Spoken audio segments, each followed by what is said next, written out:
പരിശീലകൻ Pep Guardiola Manchester സിറ്റിയിൽ കരാർ നീട്ടുന്നു. ഒരു സീസൺ കൂടി മാഞ്ചസ്റ്റർ സിറ്റിയിൽ തുടരാൻ പെപ് ഗാർഡിയോള സമ്മതിച്ചു.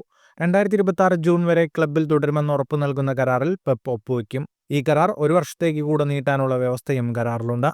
പെപ് ഗാർഡിയോള സിറ്റി വിടുമെന്ന അഭ്യൂഹങ്ങൾക്കിടയിലാണ് ഈ വാർത്ത പുറത്തുവരുന്നത്. നിലവിൽ Premier League, Champions League, Carabao Cup എന്നിവയിലായി തുടർച്ചയായി 4 തോൽവികൾ നേരിട്ട് കടുത്ത വെല്ലുവിളികളിലൂടെ കടന്നുപോകുമ്പോഴാണ് സിറ്റി മാനേജ്മെന്റ് ഗാർഡിയോളയെ പിന്തുണയ്ക്കുന്നു എന്ന് വ്യക്തമാക്കുന്നത്. 2016 സിറ്റിയിലെത്തിയ ശേഷം 490 മത്സരങ്ങളാണ് പെപ് സിറ്റിയെ കളത്തിലിറക്കിയത്. ഇതിൽ 353 മത്സരങ്ങളിൽ ജയം സ്വന്തമാക്കിയപ്പോൾ 70 സമനിലകളും 67 തോൽവിയും വഴങ്ങി.